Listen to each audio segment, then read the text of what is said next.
Hello. Am I on here or not? I must be. Okay. Donny T and friends. I'm welcoming my friends right now. Hopefully, let me see. Am I online? This is horrible when you don't know what the hell you're doing. It says live.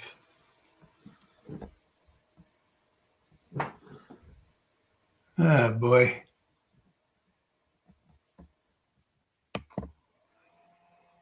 Let's see. Let's see. Don't get upset with me. All right. It says I'm live. Somebody say something so I'll know. Oh. Okay, Cass. Am I live? Can you see me? Good evening from the UK. You see me? Okay, here we go. Well, Donny T and friends. This is Donny T without his friends.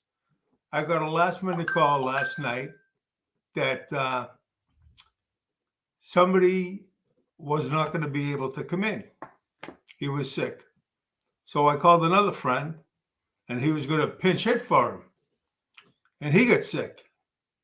So I said, no way, I'm going to end the show because that's not my style.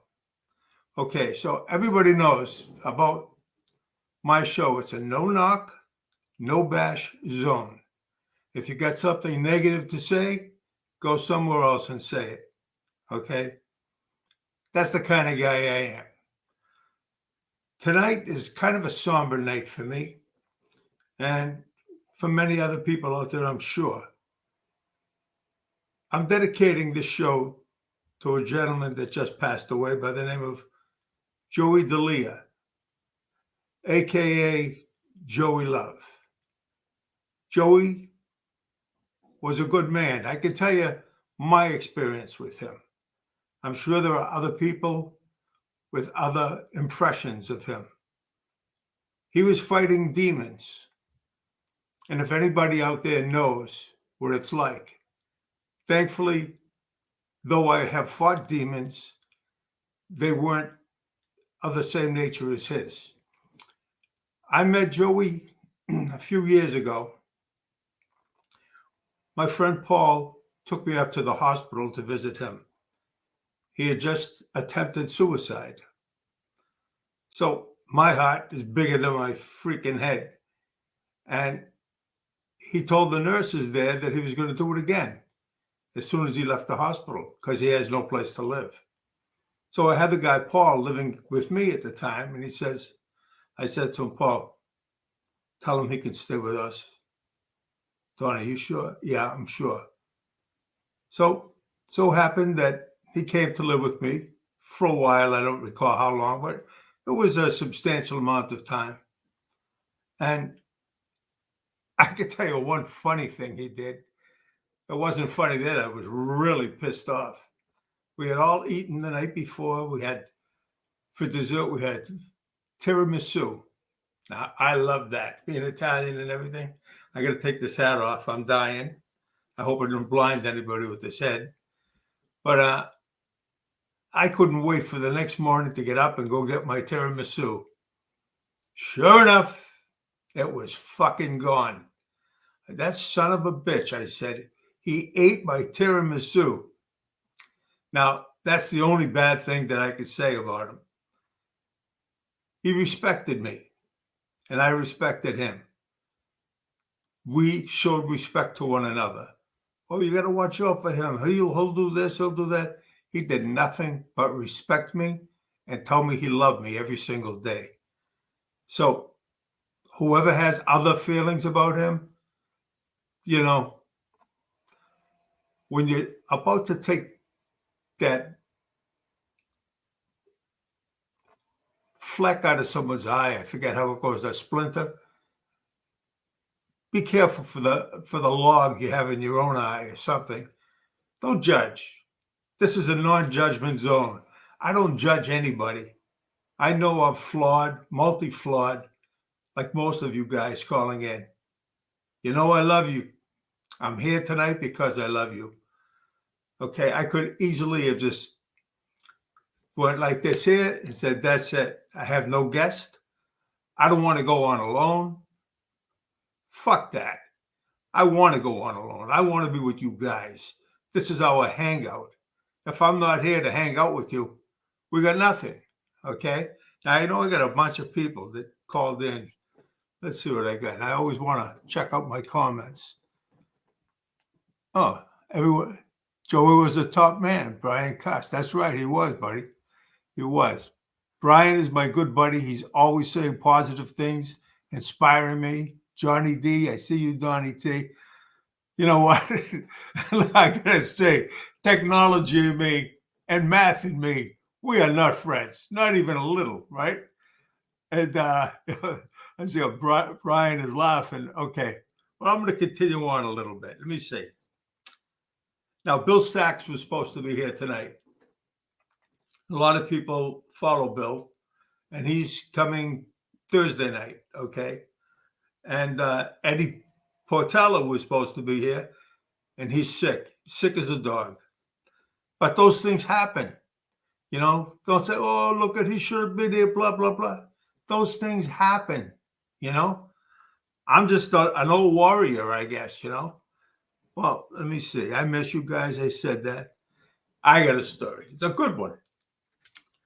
I was doing The King and I many, many years ago up in Maine.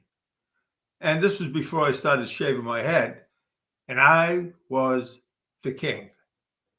However, at that time of my life, I was having panic attacks. If anybody out there ever went through panic attacks, anxiety, you know what it's like to hyperventilate. Well, here I am in a big scene with my son, Shooter Longcorn. And I got this, I'm in a full-blown hyperventilation situation. And I had to stay in character. And that was the end of the first act. And we had a little break, a couple of minutes break. And I went backstage, and I'm lying on a chaise lounge with blankets on me, and I'm shaking and everything else. And I knew I had to go back out there. I couldn't just get up and leave. The old saying, the show must go on. And it really must go on. If you're going to be worth anything as an actor, you know the show has to go on. And another thing you have to know, you have to stay in character.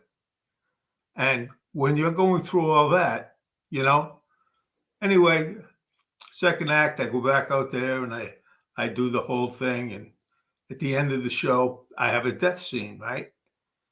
And this old lady came backstage and she was crying. And she came over to me and she said, I'm so glad that you're really alive. And, you know, it puts an impact on your mind and your heart. And you say to yourself, wow, to touch someone like that was amazing. And this woman come up to me. She played Mrs. Anna, you know, to my king. And she says, Donny, I don't know how you did it. I saw how bad you were and shaking and everything else. You come back out and you killed it. How did you do it? I said, well, it's like this. I had to convince myself that the king wasn't sick. Only I was. And that's how I got through it. And that's the truth. Is that something? Okay, let me see. Where the hell am I now? Oh, yeah. And my training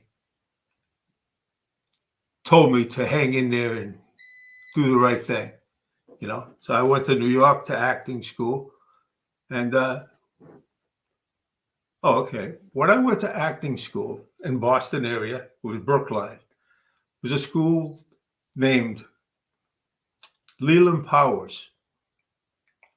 And by night, I drove the cabs. Almost sounds like a song, doesn't it? And by the day, I went to school when I could make it. I was dead tired every single day. But now I hope you guys don't get bored with some of my stories, because I have my archives are with me right now.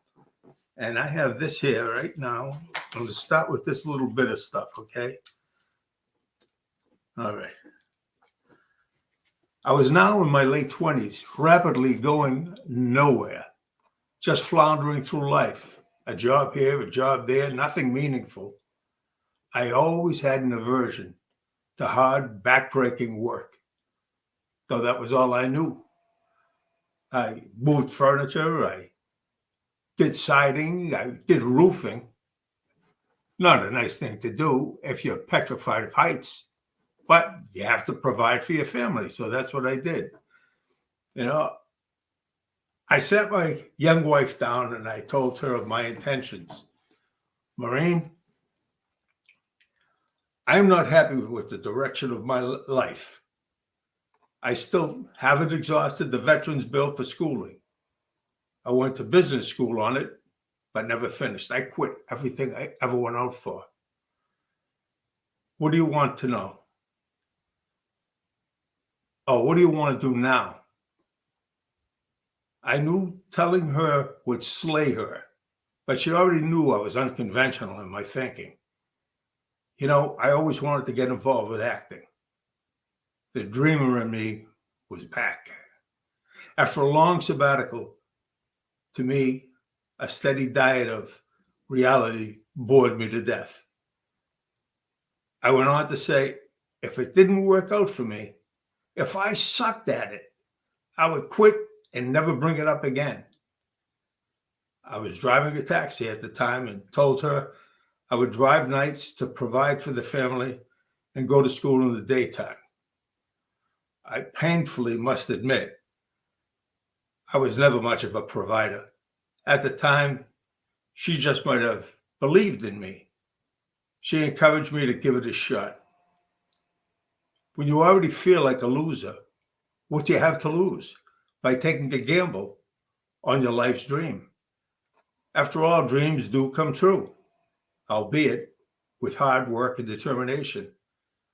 I was excited and so ready to embark on my new adventure. I couldn't have waited more than a day or two before inquiring on some schools in the Boston area. The school I chose was Leland Powers. Though I had my druthers, would have chosen Emerson had I thought of it sooner. After getting all my paperwork completed through the Veterans Administration, I was good to go. My first day at Leland Powers was more or less an introduction to the school. Meeting the students I would be working side by side with for the duration of my semester. All ages from various backgrounds with one common denominator, all in a desire to perform, to cast aside our inhibitions. Some of us were there to fulfill a lifelong dream. I always had such low self-esteem, perhaps a family trait. I only knew I wanted to rid myself of it, as well as the lifelong shyness that forever plagued me. While I was there, I learned something about actors that surprised me. Many of the real good actors were shy. I couldn't imagine how they could perform through their shyness. For this was the one thing that held me back for so long, the fearfulness of an audience. I later came to grips with my demon of shyness. I was still shy, but my character. As long as I had a character to conceal my fearfulness, I was fine. As me, I was a wreck. I found I was enthralled by doing characters.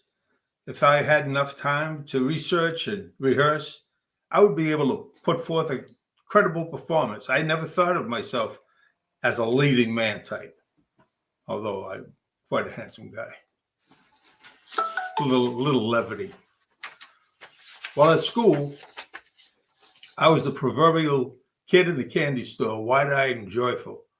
We did scene work, we read aloud, we did improvisation. Still, my favorite form of acting is improvisation. A plethora of talent-based exercises. I even got the opportunity to do some writing. I was living my dream. I had no intention of leaving. I didn't suck. In fact, I felt for the first time in my life, I belonged. I learned some valuable not to do lessons that I would never repeat. There was this one time we were doing scenes from a book called Spoon River Anthology. I learned 2 monologues that I had memorized verbatim. We had rehearsal for days to get our characters down. Now the big day was upon us. We invited the radio class from across the hall to be our first audience, as well as the school instructors. I had a friend from the radio class whose name escapes me. As the production began, it was obvious we all had butterflies. My butterflies, however, were not obvious to me, for I had my material down, and I was confident as hell. Maybe too confident. After all, I nailed it in class with my peers. I learned Showtime is completely different. It separates the men from the boys. As we got introduced, we were paid a polite ovation. Suddenly, my name was called, and it was my turn. I stepped on stage with the utmost confidence and looked into the audience, meeting the gaze of my friend from across the way. I looked into his eyes, perhaps a little cocky, and then it happened. Panic set in. My nerves caught up to my emotions. I began my monologue, completely lost my place. I had to start over again from the beginning, and I did it several times. I was out of sorts.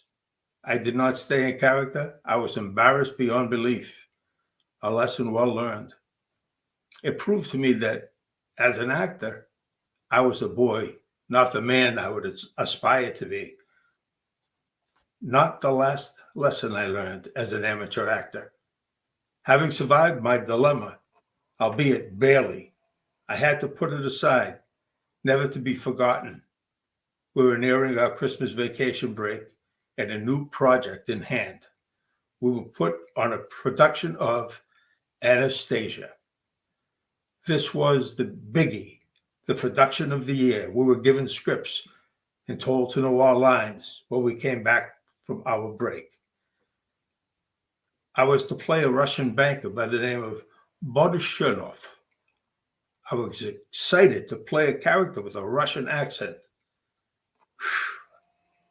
I practiced endlessly. Driving my taxi was wearing on me. I was always tired and found the only time I could sleep was between fares. I tried learning my lines a little here, a little there. I was still a long way off. I just procrastinated, thinking it would come easy when I finally buckled down. Just days away, and I did not allot myself enough time to learn my lines.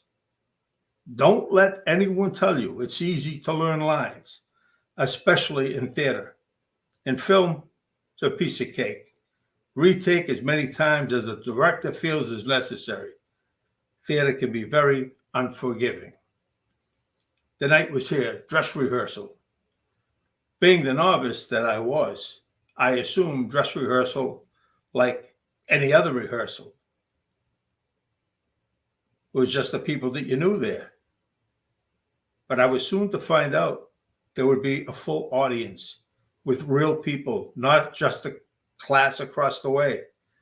I knew I was fucked. Fucked of my own doing. I was ill prepared.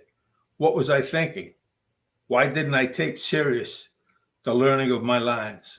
Oh no. This time I was in panic mode and I knew it. The curtain opened. It was showtime. I was the first character on stage, and I brought with me more butterflies than a belly should ever carry. As the show began and the dialogue ensued, it was obvious to me that most of the other cast members were more prepared than I. When an actor forgets a line during rehearsal time, they simply say, "Line, please," and someone from behind the curtain says the line. I found myself saying, "Line, please," far too often. It is not professional. An actor should always be prepared and, at the bare minimum, stay in character. Most of the talking I did to myself. Please, God, make this end. Get me out the frig out of here. This was by far the most sobering lesson I had learned in acting to this point. Everyone in the cast was upset with me, rightfully so. I disappointed the team, and it is a team effort. But more than that, I disappointed myself. I got a friend of mine to do lines with me. We worked for hours. Finally, I looked at him and said, "Uncle," meaning I was all done, cooked, spent. I told him, if I don't know it now, I never will, thanking him over and over for his generosity of giving so much time to my selfish cause. This time the audience was packed with family and friends. No room for error. Never one for embarrassing myself, intentionally, that is. I was prepared. I knew my lines. Learning your lines frees you up and allows your character to flourish. Not only did I know my lines, I knew the lines of just about everyone else. My good friend Jeff played a character named Dr. Zarensky. He was very nervous by nature and used it to his advantage to portray the doctor as a neurotic. I could see, however, that he was more nervous than usual. He was one of the guys that gave me hell the night before for not knowing my lines. Deservedly so. It was time for his big scene, and I could see the fear in his eyes. It was his line, and he went blank. There was no line, please. This was the real deal. I whispered his line to him. That was all he needed. He performed brilliantly to a rousing ovation. I was so happy for him, as I was for myself, for the redemption I so longed for. Jeff came up to me with his eyes misted over and said, Don, you saved my ass. I was petrified. I would have lost it. Then he offered me a very sincere apology for being so hard on me the night before. Jeff, good buddy, I had it coming. I deserved it. I was on cloud nine with a euphoric feeling. People coming up to me, congratulating me for a job well done, both cast instructors alike. However, no compliment touched me more than that of my loving sister, Norma. This high was feeling lingered on by hours, for hours. I never wanted it to end. I finally belonged somewhere. My sister and I went across the street to Hojo's, Howard Johnson's. I remember ordering a clam roll, fries, and a Coke. My sister probably just got a drink. She was always dieting. She was a stunning-looking woman, beautiful beyond belief in all ways. She was looking across the table at me with a broad smile on her face. She was proud of me, and it meant the world to me. She was the closest person in my life growing up. We confided in everything. She taught me how important it was to brush my teeth. Her teeth sparkled always. If not for her, I would probably have no teeth. Wow, what a smile that would be. Well, Norma, what did you think? I could tell from her admiring grin how impressed she was with my performance. Donny, I am so happy for you. You finally found your niche in life. I was pleased with those words. I needed to hear them from her, for I knew she would never lie to me. Listen, Donny, I am serious. Don't ever give it up. I am so proud of you. That was it. I was bitten by the acting bug. It's a unique bug that never lets go of its victim. Dreams were not encouraged in my house. It was always work hard, the only thing my father would approve of.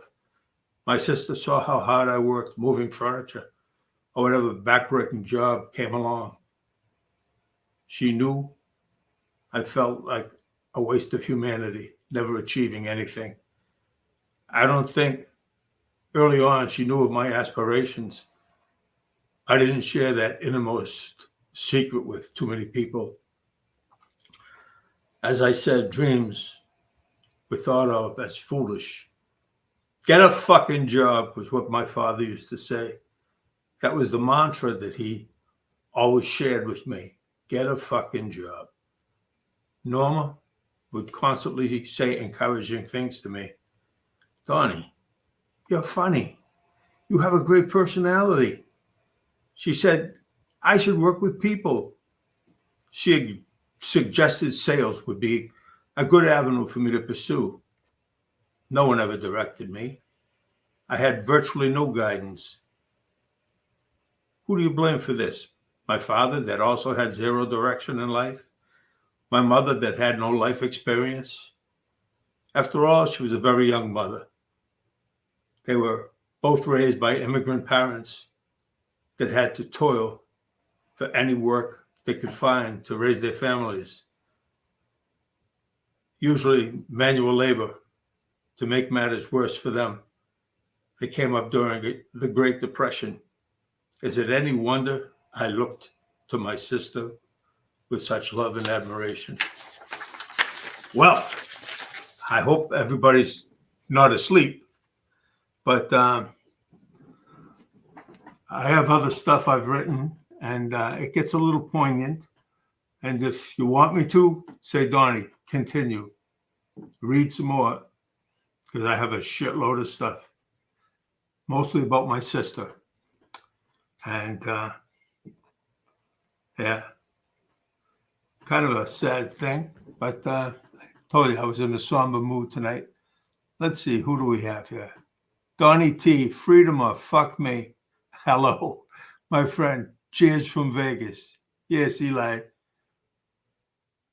Remind to give a thumbs up. Oh, what the heck? I'm not good with this freaking thing. Oh, Eli. Read till you feel content with yourself, buddy. I'm going to read a little more. Let's see. That it? This is it. Okay. Acting school was over. I actually accomplished something. I didn't quit like I had so many other things that just couldn't hold my interest. Maybe I had something here. An actor. Wow, what an exhilarating, easy for me to say, thought. I felt for the first time my life had promise. No longer was it hopeless. Outside of acting, life was still going on. I had a wife and child to support.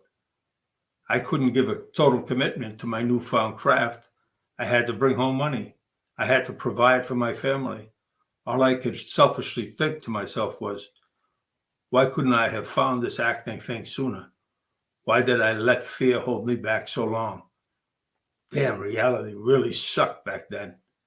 How could I achieve my dream without putting all my efforts into it? Just so happens I chose the toughest occupation there is to attain success. I tried juggling my reality with my newfound craft. I did siding and roofing and all that shit. Well, back to acting. I saw an audition in the paper. I believe it was the Phoenix. They were looking for an actor in my age range. I wondered to myself, am I ready? This was the first thing I was going to audition for out of acting school. I was excited and nervous at the same time. I guess I always felt both emotions were similar as far as body response. The play was called 40 Carats, a comedy by J. Allen, adapted from a French original by Pierre Bonrieux, whatever the fuck it is. And the anticipation was killing me. Should I call? Shouldn't I call? Finally, I gave in and made the call. Hello, Curtain Time Players, Roberta speaking. Hi, my name is Don Tempesta, and I'm calling about the audition. I was proud of myself for stepping out and going for it. When are you available? She asked. Right now was my reply. She gave me the directions, and I was off. I had never auditioned for anything before and was not at all familiar with the process. I found later the process is anything the director wants it to be in their own comfort zone. I got to the door and knocked. When the door opened, I met a woman that became my friend for years. Roberta could feel my passion from day one, as she would reiterate from time to time. It was just her and I. She handed me a script and gave me a few minutes to look it over. She wanted me to read for it. The part I read for was a character by the name of Billy Boylan, made famous by Gene Kelly in the film version. Of course, it was a cold read. She had me read it several times. She just looked at me and smiled and said, "You got it." That had to have been the easiest, comfortable audition I ever had. Believe me, they could be quite stressful. Words could not describe the elation I felt. I was in an unknown element, but one that I wanted so badly to be part of. Was my life about to change? After all, it was only community theater. It wasn't the big time. From my vantage point, where I was coming from, it was the big time. I'm a project kid. I never ever thought I would even get close to a dream. My first audition, and I nailed it. I found out later, nailing it doesn't always mean getting it. She told me when, where, and what time rehearsals were to be held. I couldn't wait to begin. With great excitement, I ran to my car, an old Cadillac that had seen many better days. It was maroon with a white convertible top. Not bad looking, but it ended with looks. I had to put money into it on a weekly basis. Not the most dependable car I ever owned. I was anxious to tell the world of my newfound life. I wanted to tell everyone. I loved everyone that I knew loved me, especially my sister Norma.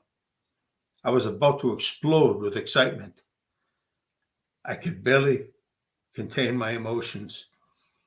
On the way home, I stopped at the pool room that was down the street from me. I wanted to be sure I touched all bases. My friend Louie was there asking me to smoke a joint with him. I must admit, I did think of it as a celebration of sorts. No sooner did he ask me, the phone rang. Donny, phone call. It was my wife. Come home right away, was all she said. I knew something was wrong, and my gut told me it was bad. I didn't have to go far. I couldn't have been more than 2 minutes away. I came to a screeching halt in front of my house and ran to the door. I burst in with great anticipation, not knowing what to expect. My wife must have heard the car. She was right at the door when I came in. Maureen, what's wrong? I ran to my son's room. My Eric had a very serious heart condition, which was the reason for my great concern. No, Donny, it's not Eric. Jimmy just shot your sister. Jimmy was Norma's husband. I screamed. Is she all right? She didn't know. All she knew was over my cousin Richie's house was where it happened. No, it couldn't be. It was not real. It was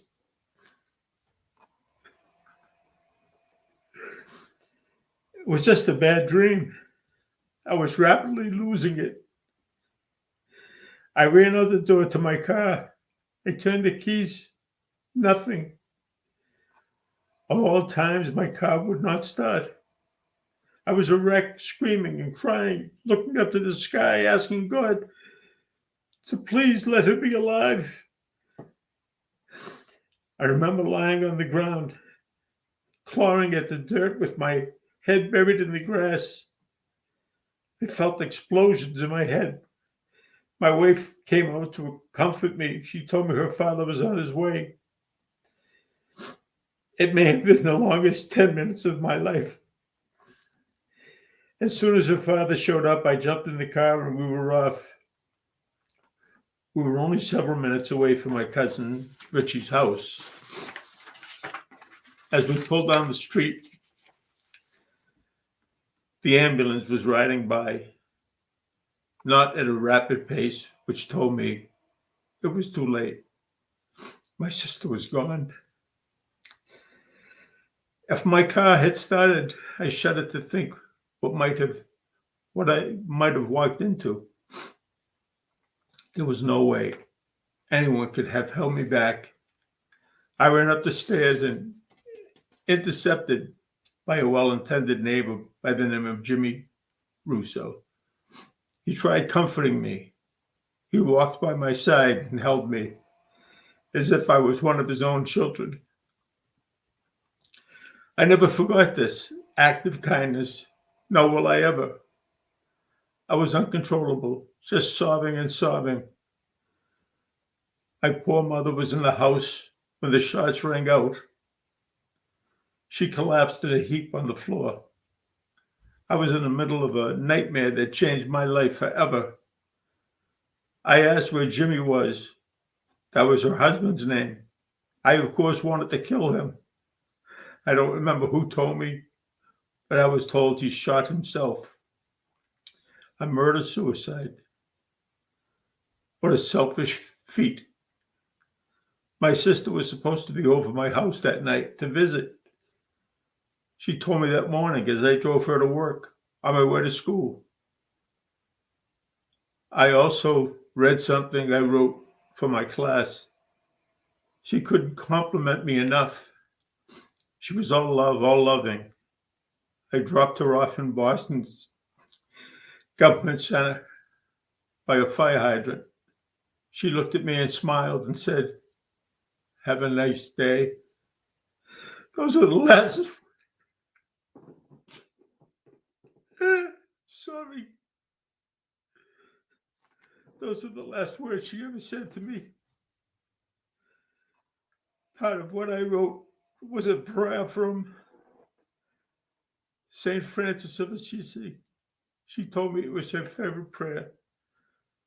I had the priest recite it at her funeral. Don't ever give up, Donny. You finally found your niche. I wanted to tell her so badly about me getting the part. She would have been so proud of me, so happy for me. I got a call from Roberta. She paid her condolences. Well, Donny, you are still going to do the show, aren't you? I figured, why would I? I just lost not only my sister, but my closest confidant. When she asked me, I knew my sister would want that for me. Don't ever give up, Donny. Don't ever give up. Just echoed in my head. Sure, Roberta, count me in. The following week, we began rehearsals. I was always at least an hour early, something I always do. Going over lines, just loving the atmosphere. These were and are my work ethics were pertaining to acting. I never tired of rehearsing. I loved everything about it. I figured the more I gave, the more I would get in return. We must have rehearsed for a good month and a half. We did all we could do. The weekend was fast approaching. Showtime, opening night. Back then, I would have called it Fright Night. I was petrified. How could you love something so much and still have such fear? Those old butterflies had returned. Someone in the business once told me they revisit him as well during every performance, and this was a seasoned pro. I just walked around aimlessly. As I walked by our ticket table, I stopped to pick up a program. As I read through it, I happened to notice the date, April 27th. Oh my God. It was my sister's. It was my sister's birthday. I felt as though she was here with me on my opening night. Yes, I guess you could say it did bring some comfort. The show was being held at the Abraham Lincoln School in Revere. I walked the hallways trying to walk off the stress that even the best actors experience. It's a stress game if you do it right. You just have to be in control of the stress. You have to know how to use it. As I walked along, I found me talking to my sister, asking her to get me through it.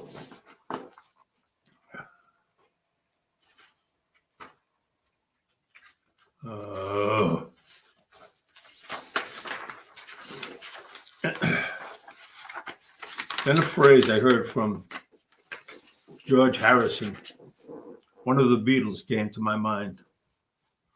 All things must pass. In other words, why fear it? It'll be over before we know it. The first few minutes were the toughest, but after that, I couldn't wait to get back out there. I was truly in heaven, and I felt as though my sister was with me. After the show, we took our bows and received our accolades. I made my way through the crowd looking for my mother. When she saw me, we both hugged each other, and we were both sobbing because we knew what each other were thinking. We just embraced with tears streaming down our faces. Ma never laughed at my dreams either. She just wanted me to be happy, and she saw that I was. Though mixed emotions for sure. My wife was also a big supporter at the time. There were other shows, as well as a Best Supporting Actor nomination at a competition called NETC, New England Theater Conference. I played a character called Leo Herman. He had a kid's show called The Chuckles the Chipmunk Show. It was fun playing such an over-the-edge character. Even my dad enjoyed that one. He was still telling me to get a job, even though I was married and not living at home. When he found I was collecting scrap metals to subsidize my income, he was in his glory. I don't think he ever minded that I was stealing most of what I got. It was time to move on, time to take a big step. You know what? This is about summer stock and all that stuff. And I'm a little spent right now. I don't know if anybody gathered that, but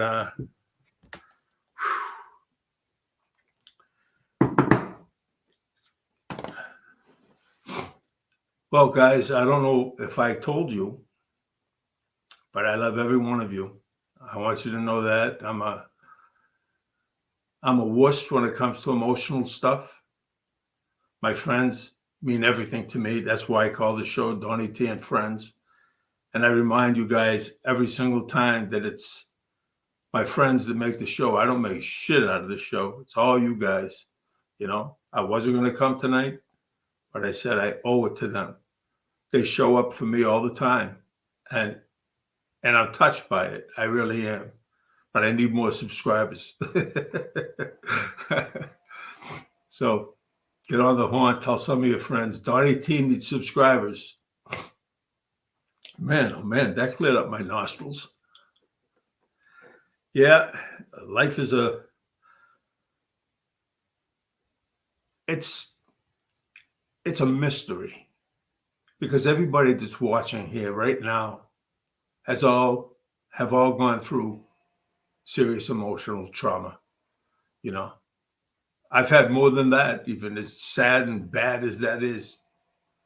I've had more than that. And I wanted to do a show on anxiety and depression, because so many people suffer from it. And some people don't get through it. Some do, some don't. But I wrote this poem one time, if I can remember it. When confusion is the only thing of which your mind can digest, neurotic pains throughout your being, you try hard to protest. When life seems bleak and you can barely speak, and it seems to be the end. When pills don't help to cure your doubts, there's nothing like a friend. The one that pulled me through was my mother. She was my friend. She was my heart. And I'm glad I got that part of my mother in me. So, I think we all suffer, and I can't look at somebody that's hurting and just walk by them. I may be one of the biggest suckers in the world, a street guy that's a sucker. And I came up, I'm a project kid. I came up, around the mob life. But I knew that I could stop, and I did. God only knows where I may have gone with it. It might not have been a pretty ending. But I love people. I really do. I think I have a good heart for people. I'm a loner, though I know a zillion people. Most people will tell you, wow, Donny knows everyone. And I do. But I can't say enough about how much my friends mean to me. Everybody say a little prayer for Eddie, because he was really sick. And I know he loves coming to this show. He really, really loves it. And he would definitely have been here. Okay. I'm sorry for all my emotion, but then on the other side, I'm not sorry for my emotion. When you hold it in, that's what causes you most of your problems. I remember doing that when my sister passed away. I said to my father, "Okay, Dad, I'll be strong." We're in the church, and I started crying. And he looked at me and says, "You said to be strong." What the fuck? So yeah, I held it in. Don't ever hold in emotions. I don't care what the emotion is. Never hold it in. You know what I want to do? I want to look and see who checked in and checked out. Italian Stallion, I love you, brother. You know that. Hello, Donny. Hope you're well. I am beyond well. Be yourself, my friend. I always am. Well done, Donny. Here for you, buddy. Thank you, Eli. You're the man. Dan Dossero, appreciate you, Donny. If you fucking appreciate me, you better show up on my show. Rick James. Gotta go, y'all. Prosperity and love. You too, brother. Hang in, buddy. There you go. Seems to make you happy. Like that on you. Read till you feel content. Thank you, brother. I think I was due for something like that. I hold it in all the time. Donny T, freedom or fuck me. Whatever that means. Not to interrupt, but y'all make sure to hit like for this guy. Thank you, Eli. I'm sure they do. Donny is a good fella indeed. Always been great to me. Even helped pay for my bro in Iowa. And in-laws tombstone. Now that's a real dude. Love you, man. Wow, thank you. I'd vomit on a stage, man. Kudos to you. It comes close sometimes. You think you're gonna. Donny is a tough guy. Thank you, man. So are you. Brian Cuss. Hell, hey, Eli. Eli. Oh, shit. Cuss is here. LOL. Sunshine Productions. We should all dream more. Now, do I know Sunshine Productions? I guess I'll find out. Hey, brother. Hope you are well. Oh, yeah. Tears, just a cleansing. Mind over matter can get you through most difficult times, but drug abuse is another thing. Amen to that. Amen to that. I really feel for people who go through it. I have lost some major friends through it, and it breaks my heart. At the beginning, your heart breaks, and you don't know how to get through without that friend. And then something happens, you get pissed at that person for fucking doing it. And I beg this particular person, please, don't let me get that phone call. We were going to go to Disney World, him and I had a motorhome. He said, oh, that sounds great. We'll act like little kids. I said, just don't let me get that phone call. 2 days later, I got that fucking phone call. Oh, Brian Cuss, the stories are great, Donny. That's because they're real. Joe Landry. Hey, bud. Hey, man. Sunshine Productions. Everyone needs a friend. Oh, you got that. Joey was a top man. Yes, he was. And like I said to you, the only thing he ever did wrong to me was eat my friggin' tiramisu. I was so pissed at him, if you ever saw. But he always was respectful to me. You know, one of those guys I could turn my back on, and he was solid with me. However he was with anybody else, that's on him and them, not me. That's why it's a no bash zone.